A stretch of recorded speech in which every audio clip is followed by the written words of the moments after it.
สนิทนะ เราขอเธอแต่งแต่เราไม่ได้น่ากลัวเป็นเพื่อนกันใช่และขอไว้ยังมองได้แต่อย่าโชว์ hello everyone, welcome to our channel. আজকে আমি যে সিনেমাটা এক্সপ্লেন করতে চলেছি এটি একটি অসাধারণ Korean romantic love story movie. কিছু সময় আমরা যাকে ভালোবাসি তখন আমাদেরকে তাকে খুশি করার জন্য এমন অনেক কাজ করতে হয় যেগুলো আমাদের সাধ্যের বাইরে থাকে, কিন্তু এরপরও আমরা আমাদের প্রিয় মানুষকে খুশি করার জন্য অনেক কিছু স্যাক্রিফাইস করি। আজকের মুভিতে আমরা এমন একজন ছেলেকে দেখব যে তার ভালোবাসার মানুষকে জেতানোর জন্য ইচ্ছে করে তার নিজের সবকিছু ত্যাগ করে, কিন্তু তাদের এই হার জিতের মধ্যে একটি কুমিরের মৃত্যু সবকিছুকে চেঞ্জ করে দেয়। আর এটা কিভাবে হলো সেটাই আমরা দেখব এই মুভিতে। তো আর কথা না বাড়িয়ে মুভির কাহিনীতে যাওয়া যাক।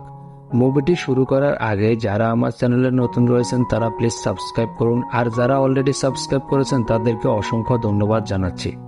মুভির শুরুতে আমরা একটি অফিসে কিছু এমপ্লয়ীদের দেখি যারা ইন্টারভিউ দিচ্ছিল। এরপর আমরা ওই লোকদেরকে দেখি যারা ওই কোম্পানিতে কাজ করে। এখান থেকে আমরা জানতে পারি এই কোম্পানির একটি নিয়ম রয়েছে, সেটা হচ্ছে এখানকার কোনো ছেলে কোনো মেয়ের সাথে কোনো রকম সম্পর্ক করতে পারবে না। আর এটা যদি কোনোভাবে এখানকার ম্যানেজার জানতে পারে তাহলে তাদেরকে এই কোম্পানি থেকে বের করে দেবে। এরপর আমাদেরকে এই কোম্পানির ম্যানেজারকে দেখানো হয় যার নাম ছিল জেব। জেব তখন একটি কনফারেন্সের আয়োজন করে এবং সবাইকে এই কোম্পানির নিয়মকানুনগুলো খুব ভালোভাবে বুঝিয়ে দেয়। এরপর জেব সেখানকার দুজন এমপ্লয়িকে তার ডেস্কের ভিতরে ডেকে নেয় এবং তাদেরকে বলে তোমাদের মধ্যে নিশ্চয়ই কোনো সম্পর্ক রয়েছে। তখন তারা জেবকে বলে বস, আমাদের মধ্যে তেমন কিছুই নেই।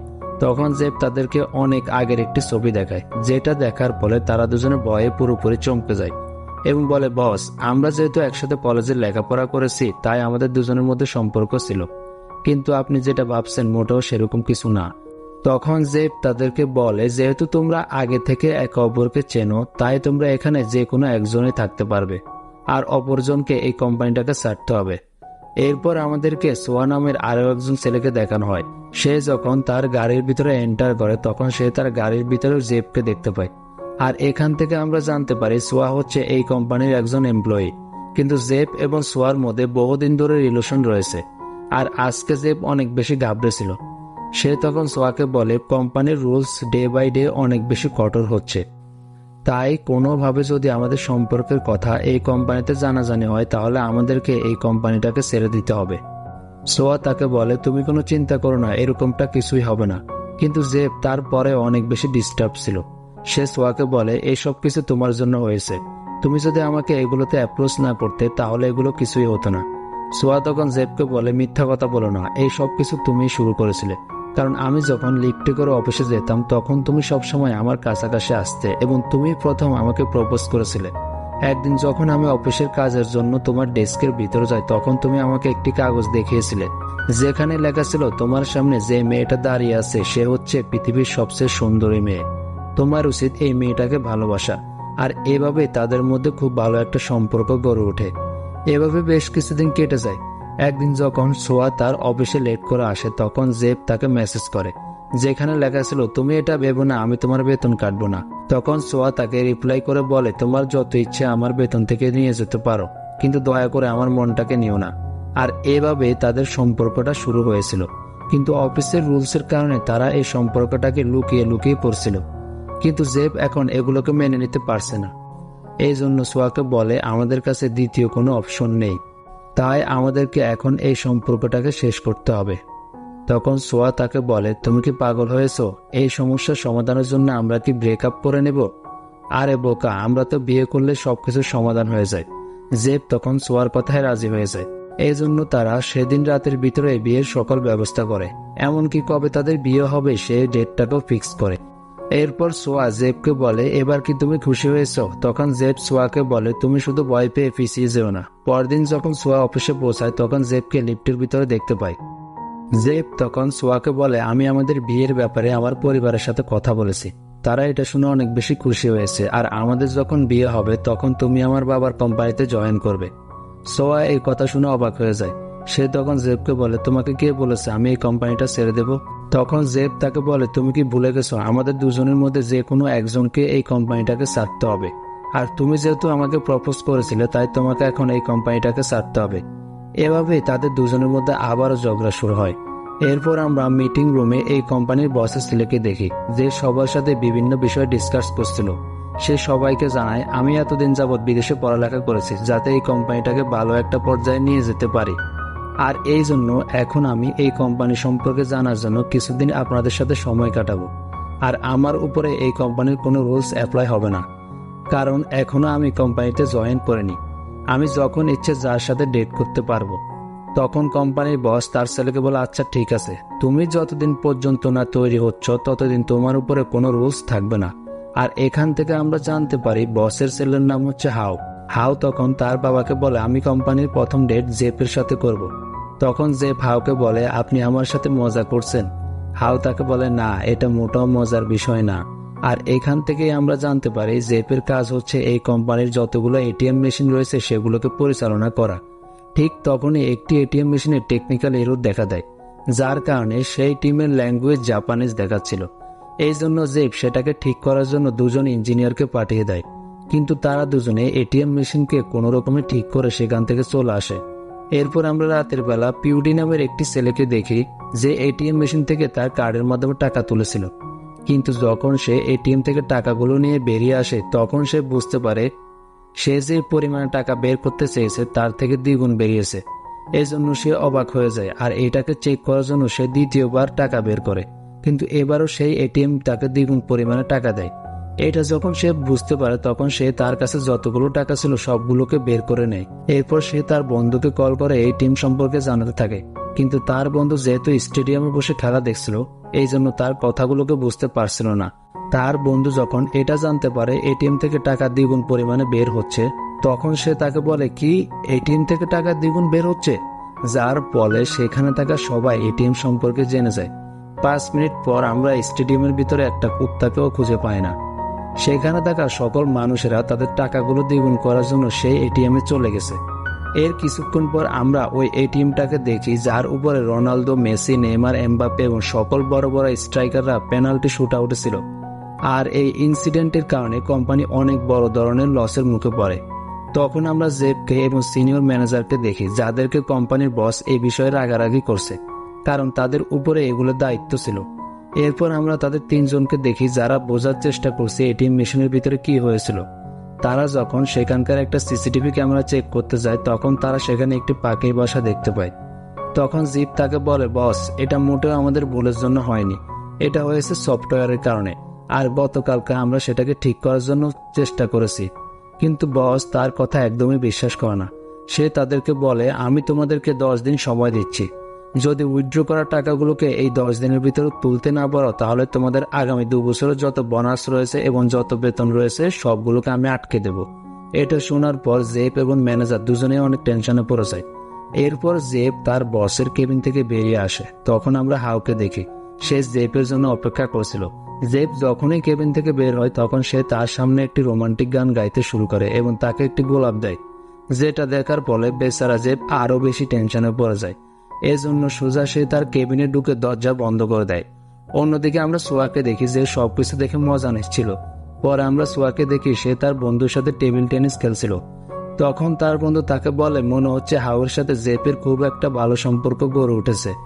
তারা মনে হয় খুব শীঘ্রই একে অপরকে প্রপোজ করবে, কারণ আগামীকালে তারা একটি কাজের জন্য বাইরে যাচ্ছে, যেখানে তারা অনেক সুযোগ পেয়ে যাবে ডেট করার। আর এভাবে তাকে ইমপ্রেস করার মাধ্যমে তোমার থেকে তাকে দূরে সরিয়ে দেবে। এইভাবে সোয়ার বন্ধু তার ইমাজিনেশন গুলো সোয়ার সামনে তুলে ধরে, যেগুলো শোনার পর সোয়া পুরোপুরি ঘাবড়ে যায়।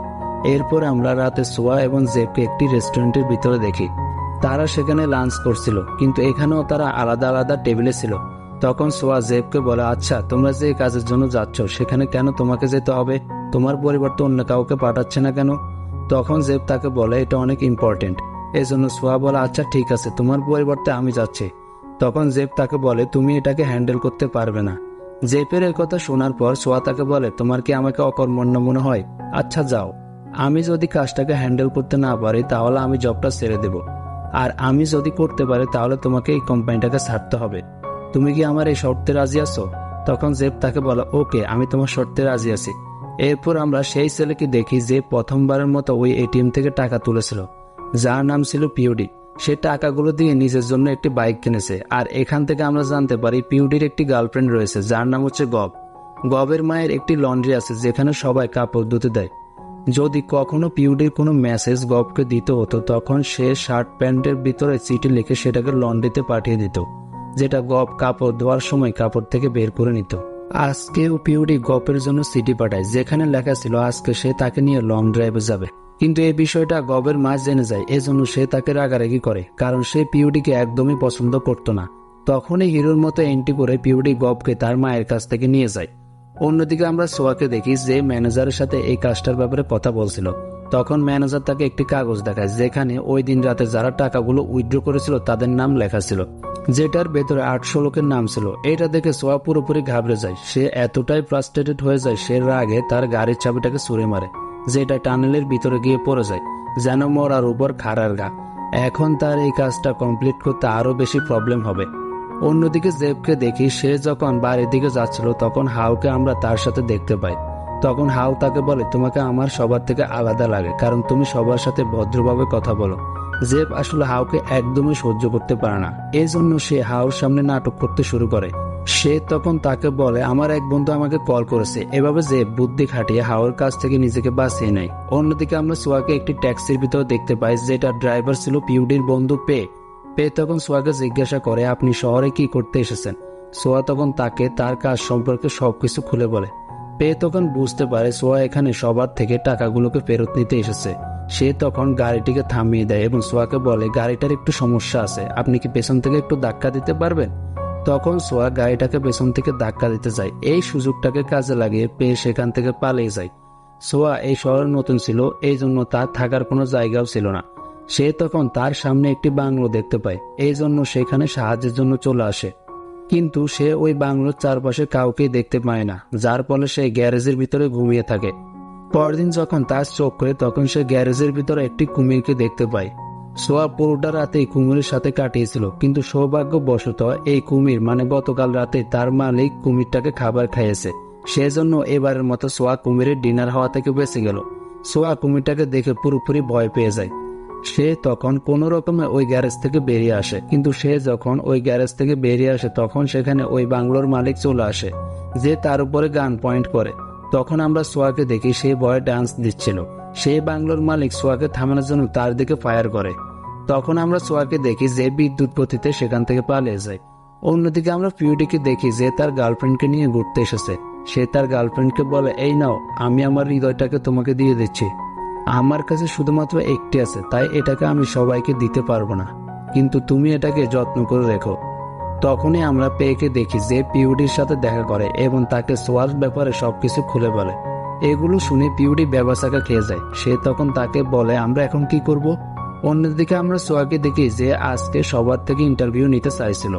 সে যখন অফিসে আসে তখন আমরা সেখানে জেবকে দেখি। সোয়া তখন জেবকে বলে তুমি এখানে বসে বসে দেখতে থাকো কিভাবে আমি লোকদেরকে খুঁজে বের করি। জেব লোকগুলোকে দেখতে চাইছিল। এভাবে দেখতে দেখতে পুরোটা দিন কেটে যায়, কিন্তু একজন ব্যক্তিও তার সাথে দেখা করতে আসেনি। তখন জেব তাকে বলে এভাবে বসে বসে মাছি মারতে থাকো। এটা বলে জেব সেখান থেকে চলে যায়। তখন আমরা পিউডি এবং পেকে দেখি তারা সোয়ার উপর নজর রাখছিল। তারা যখন একটি ফুটোর মাধ্যমে সোয়ার উপর নজর রাখছিল তখন সেই ফুটোর ভিতরে পেয়ের আঙ্গুলটা আটকে যায়, কিন্তু সে আঙ্গুলটাকে বের করতে পারছিল না। তখনই সোয়া সেখানে চলে আসে, যার ফলে পিউডি সেখান থেকে পালিয়ে যায়। এরপর সোয়া পেকে বলে সেদিন রাতে তুমি আমাকে ফেলে আসলে কেন। পে তখন তাকে বলে আরে ভাই আমার খুব পেয়েছিল তাই সেখান থেকে চলে এসেছি। এখন কি আমি আপনাকে আমার সাথে ওয়াশরুমে নিয়ে যাব? কিন্তু আমি তো ফিরে এসে আপনাকে খুঁজে পাইনি। সারা রাত আপনাকে খুঁজেছি, আপনি কোথায় গিয়েছিলেন? আচ্ছা সবকিছু বাদ দিয়ে আগে আমার ভাড়াটা দিন। তখন আমরা সেখানে পিউডিকে দেখি যে তার বন্ধুকে বাঁচানোর জন্য আবারও ফিরে আসে। সে সোয়াকে বলে আমি আপনাকে সাহায্য করতে পারি, কারণ আমি জানি এই টাকাগুলোকে প্রথমে কে তুলেছিল। এরপর তারা সোয়াকে একটি মন্দিরের কাছে নিয়ে যায়। তখন সেখানে একজন পুরোহিত আসে। সে তাদেরকে বলে তোমরা যাকে খুঁজতে এসেছো সে কিছুদিন আগে মারা গিয়েছে, কিন্তু তার লাশটাকে কেউ নিতে চাইছে না। তোমরা যদি তাকে নিয়ে যাও এতে তোমাদের মঙ্গল হবে। যদিও এটা পিউডির প্ল্যানিং ছিল, কিন্তু এবার সে অনেক ঘাবড়ে যায়। এরপর যা হওয়ার তাই হয়েছে, কি আবার লেজ গুটিয়ে পালিয়েছে তারা। অন্যদিকে আমরা জেবকে দেখি যে ওই লিস্টটাকে খুঁজে পায় যেটার ভিতরে ওই সকল লোকের নাম লেখা ছিল। সে তখন সেখানে গবের মায়ের নামটিকে খুঁজে পায়, কারণ সে সবচেয়ে বেশিবার টাকা তুলেছিল। অন্যদিকে আমরা সোয়াকে দেখি যে পুলিশের সাথে কথা বলছিল, কারণ সেদিন যেহেতু তার গাড়ির চাবি টানেলে পড়ে গিয়েছে এজন্য সে গাড়িটাকে সেখান থেকে নিয়ে যেতে পারেনি। এখন পুলিশ ওই গাড়িটিকে নিয়ে যাচ্ছিল, আর যেহেতু তার কাছে গাড়ির কোনো কাগজ ছিল না এজন্য সে গাড়িটাকে কোনোভাবে নিয়ে যেতে পারবে না, কারণ তার কাগজগুলো বাসায় ছিল। এইসবের মধ্যে সোয়ার মাথায় একটি প্ল্যান আসে। সে ভাবে আমি যদি এখন পুলিশের পোশাক পরি এবং এই লোকদের সাথে দেখা করি তাহলে নিশ্চয়ই তারা টাকাগুলো ফেরত দিতে বেশি দিন দেরি করবে না। এভাবে সে পুলিশের পোশাক পরে সবাইকে হুমকি দেওয়ার জন্য বেরিয়ে যায়। অন্যদিকে আমরা জেবকে দেখি, সেও এখন চায় এই টাকাগুলোকে ফিরিয়ে আনতে। তখন সে সোজা গবের মায়ের সাথে দেখা করে এবং তাকে জিজ্ঞাসা করে আপনি যে টাকাগুলো তুলেছিলেন সেগুলো এখন কোথায় রয়েছে। কিন্তু গবের মা সবকিছুকে অস্বীকার করে। সে তাকে বলে না, আমি তো কোনো টাকা উঠাইনি, কারণ আমার ব্যাংকে কোনো টাকাই নেই। তখন জেব তাকে বলে টাকা তো ছিল, কিন্তু আপনি সেদিন সবগুলো টাকা তুলে নিয়েছেন। তখন গবের মা বলে হ্যাঁ মনে পড়েছে, আমি টাকাগুলো তুলে নিয়েছি, তাতে কি হয়েছে? তখন জেব তাকে বলে আপনি যেহেতু সবগুলো টাকা বের করবেন তাহলে 10,000 করে তোলার কারণটা কি? আপনি তো চাইলে পুরো টাকা একবারে তুলতে পারতেন। এটা শোনার পর গবের মা কিছুটা ঘাবড়ে যায়। তখন জেব সেখানে কিছু নতুন নতুন ওয়াশিং মেশিন দেখতে পায়। তখন গবের মা জেবকে তার দোকান থেকে বের করে দেয়। জেব তখন তাকে বলে আমি এখানে আবার আসব। এরপর আমরা রাতে সোয়াকে দেখি, সে জেবের সাথে দেখা করতে আসে, কারণ সে জানতে পেরেছে জেব এখন ওই ক্লায়েন্টদের সাথে দেখা করছে। সে তখন জেবকে বলে তুমি কেন আমার কাজের উপর নাক গলাচ্ছ? আমাকে মন দিয়ে আমার কাজটাকে করতে দাও।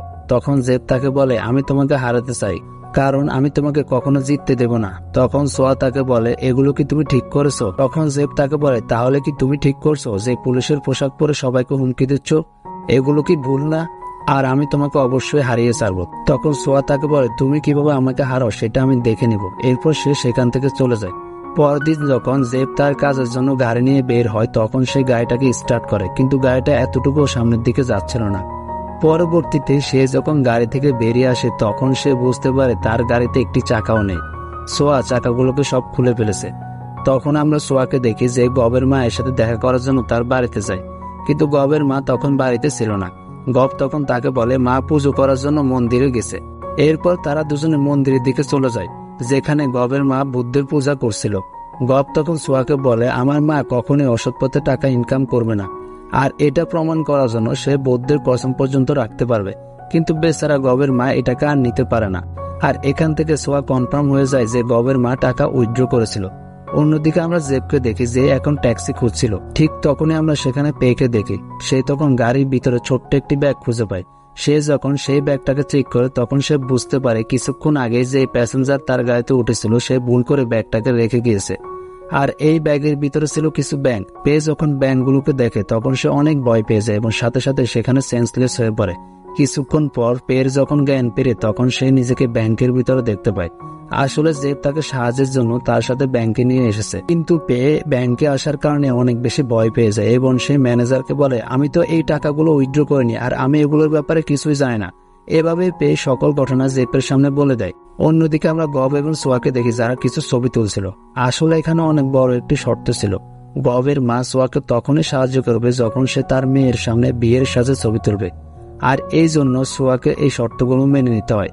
এরপর তারা যখন বাইরে ঘুরতে আসে তখন আমরা সেখানে পিউডিকে দেখি, যে গবের সাথে সোয়াকে দেখে অনেক বেশি জেলাস ফিল করে। এরপর আমরা পিউডিকে দেখি সে গোপনে গবের সাথে দেখা করে। তখন গব তাকে বলে আমি বুঝতে পেরেছি তুমিও ওই এটিএম থেকে টাকা তুলেছ। তখন পিউডি গবের কাছে সকল কথা খুলে বলে এবং তাকে বলে হ্যাঁ আমি সেখান থেকে টাকাগুলো নিয়েছি। তখন গব তাকে বলে তুমি চাইলে ওই টাকাগুলো দিয়ে আমাকে বিয়ে করতে পারতে, কিন্তু তুমি তা না করে বাইক কিনেছো। আর এখান থেকে আমরা জানতে পারি এই সবকিছু গব এবং সোয়ার প্ল্যানিং ছিল। তখন গব পিউডিকে হাত করা পরিয়ে দেয়। অন্যদিকে আমরা পেকে দেখি, যাকে ম্যানেজার এবং জেব ওই টাকাগুলোর ব্যাপারে জিজ্ঞাসা করছিল, কিন্তু এবার পে সকল কথাগুলোকে অস্বীকার করে এবং তাদেরকে বলে আমার মাথা ঠিক নেই, তাই আমি সবসময় আবল তাবল কথা বলে থাকি। কিন্তু জেব ভালো করে জানে যে পে ব্যাংকে অনেক ভয় পায়, এজন্য পেকে একটি গাড়ির ভিতর বন্দি করে দেয় এবং অনেকগুলো ব্যাংকে সেই গাড়ির ভিতরে ছেড়ে দেয়।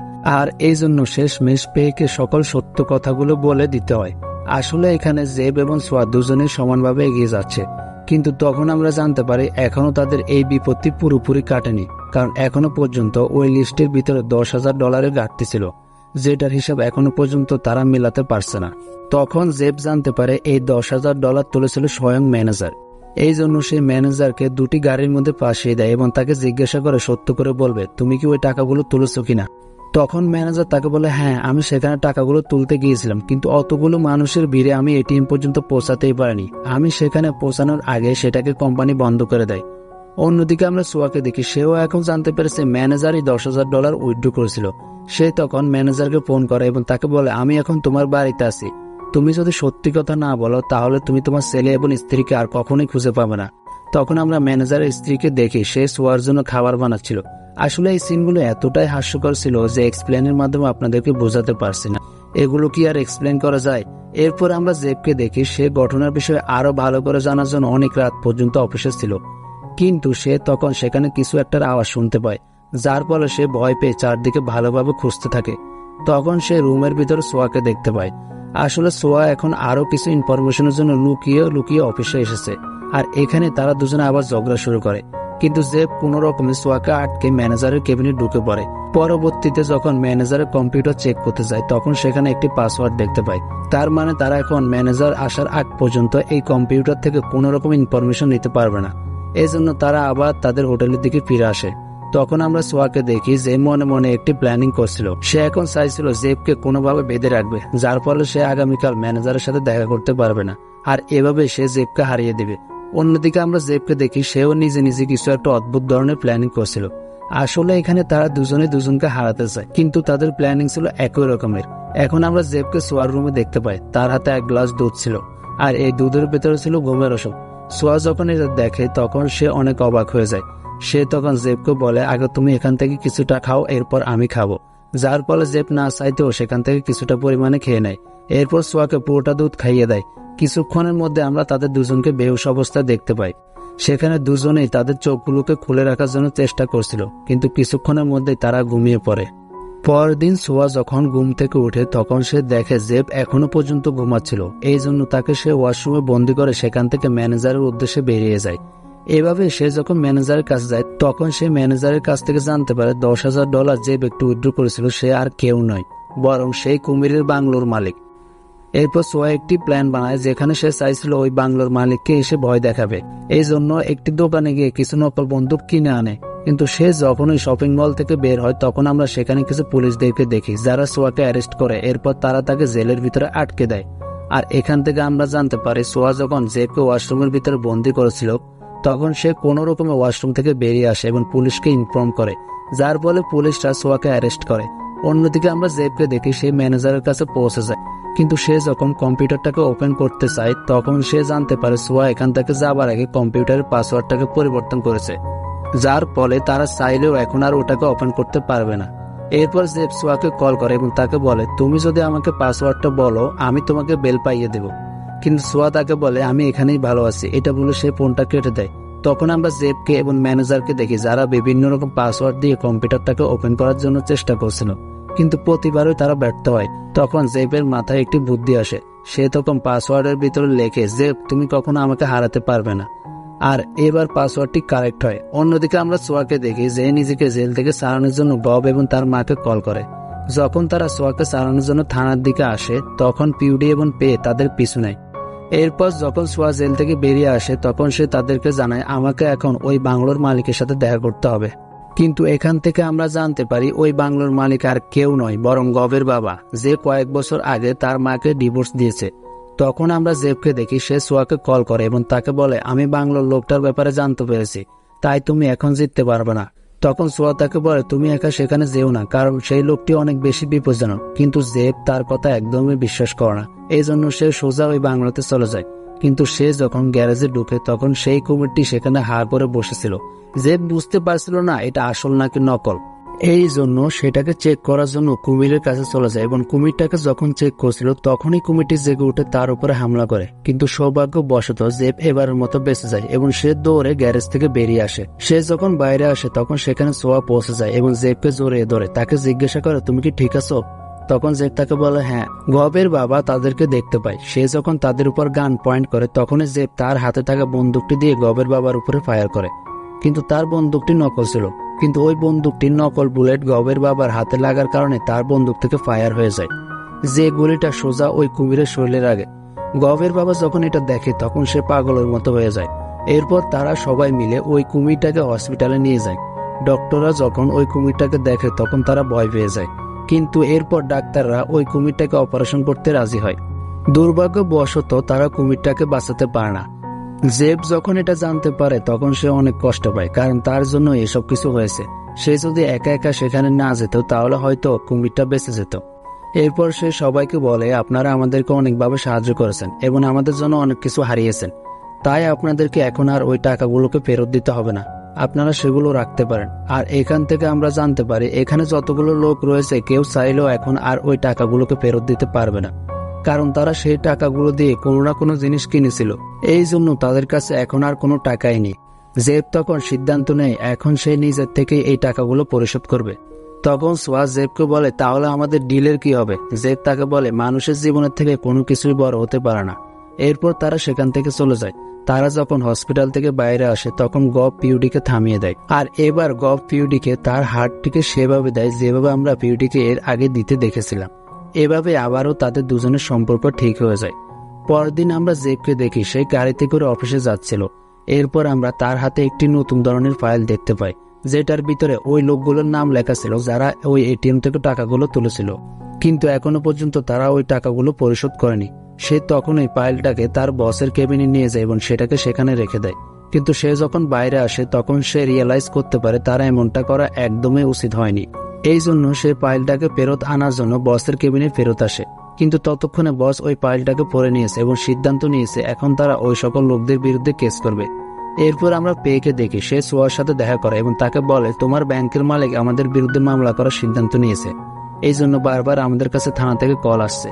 এটা যখন সোয়া জানতে পারে তখন সে অনেক কষ্ট পায়, কারণ জেব বলেছিল সে নিজে থেকে টাকাগুলো পরিশোধ করবে, এই জন্য তারা নিজেদের থেকে ওই টাকাগুলো পরিশোধ করে দেয়। এরপর সে জেবের সাথে দেখা করে এবং তাকে বলে, তুমি জিতে গেছো আর এজন্য আমি এখন এই চাকরিটা ছেড়ে দিচ্ছি। তখন জেব তাকে জিজ্ঞাসা করে, তুমি এতগুলো টাকা কোথায় পেলে? তখন সোয়া বলে, আমি আমাদের বিয়ের জন্য যে টাকাগুলো রেখেছিলাম সেগুলোকে দিয়ে দিয়েছি, কারণ আমি তোমাকে প্রথমে প্রপোজ করেছিলাম। তখন জেব তাকে বলে, তুমি এমনটা কিভাবে করলে? তখন সোয়া তাকে বলে, এমনিতেও তুমি এই বিয়েতে তেমন একটা খুশি ছিলে না। এইভাবে তাদের দুজনের মধ্যে আবারও ঝগড়া শুরু হয়। এরপর আমরা গবের মাকে দেখি সে সোয়ার জন্য তার কাছে যতটুকু সম্বল ছিল তার সবগুলো টাকা নিয়ে আসে এবং তাকে বলে, তুমি আমাদের জন্য অনেক কিছু করেছো, এজন্য আমরা এখন ধীরে ধীরে তোমার এই টাকাগুলোকে পরিশোধ করে দেব, তুমি এটা নিয়ে কোনো চিন্তা করো না, আমরা আমাদের ভুলগুলো বুঝতে পেরেছি। এরপর আমরা জেবকে এবং হাওকে একসাথে গাড়িতে দেখি, যেখানে হাও জেবের সামনে বাউল গান গাচ্ছিল। তখন জেব হাওকে উচিত শিক্ষা দেওয়ার জন্য গাড়িটাকে ফুল স্পিডে ব্রেক করে, যার ফলে হাও ইনজুর হয়। আমরা অফিসের বসকে দেখি সে এখন জানতে পেরেছে জেব এবং সোয়ার মধ্যে রিলেশন রয়েছে, আর এজন্য এখন তাদের দুজনের মধ্যে যে কোনো একজনকে এই কোম্পানিটাকে ছাড়তে হবে। তখন জেব সেই কোম্পানিটাকে ছেড়ে দেওয়ার সিদ্ধান্ত নেয়, কারণ সে এখন চায় না সোয়া কোম্পানিটা ছেড়ে যাক। এভাবে বেশ কিছুদিন কেটে যায়। এরপর আমরা সেদিন দেখি যেদিন সোয়া এবং জেবের বিয়ে হওয়ার কথা ছিল। তারা সেখানকার পার্টিতে পৌঁছে যায় যেখানে তাদের বিয়ের পার্টিটা হওয়ার কথা ছিল। তখন জেব তাকে বলে, তুমি যদি ওই টাকাগুলো না দিতে তাহলে আজকে আমাদের সাথে এরকমটা হতো না, কিন্তু এরপরও তুমি যা কিছু করেছো সবকিছু ঠিকই করেছো, এখানে সব দোষ আমারই, কারণ আমি তোমাকে হারানোর জন্য সবকিছুই করতে চাইছিলাম, আর এই জন্য এখন তুমি আমাকে ক্ষমা করে দিও। তখন সোয়া তাকে বলে, আমিও আমার চাকরিটা ছেড়ে দিয়েছি। যেটা শুনে জেব অনেক রেগে যায় এবং তাকে বলে, তুমি কেন এরকমটা করেছো? তখন সোয়া তাকে বলে, আরে না, আমি মজা করছি, আমি যদি এখন চাকরিটা ছেড়ে দিই তাহলে তোমার খেয়াল রাখবে কে? এরপর সে জেবকে বলে, আমি যদি এখন তোমাকে দ্বিতীয়বার প্রপোজ করি তাহলে কি তুমি হ্যাঁ বলবে? কিন্তু জেব তাকে কিছুই বলে না। সোয়া তাকে বলে, চলো আমরা দুজনে একটা গেম খেলি, এখানে যদি আমি হেরে যাই তাহলে আমি তোমাকে বিয়ে করব, যেটাতে জেব রাজি হয়ে যায়। সোয়া তখন হারার জন্য তার হাতটাকে সামনের দিকে বাড়িয়ে দিয়ে বলে, আমি তোমার কাছে সবসময় হাঁটতে চাই, যেখানে জেব সেই গেমটাতে জিতে যায়। এভাবেই হ্যাপি এন্ডিং এর মাধ্যমে এই মুভিটা এখানে শেষ হয়ে যায়। তো কেমন লাগলো মুভিটি? আশা করি সকলের ভালো লেগেছে। যদি ভালো লেগে থাকে তাহলে অবশ্যই ভিডিওটিতে লাইক করবেন এবং কমেন্ট করে জানিয়ে দেবেন। আর চ্যানেলে যদি নতুন হয়ে থাকেন তাহলে অবশ্যই চ্যানেলটিকে সাবস্ক্রাইব করে দেবেন। দেখা হচ্ছে খুব শীঘ্রই অন্য একটা ভিডিওতে। সেই পর্যন্ত সকলে ভালো থাকবেন।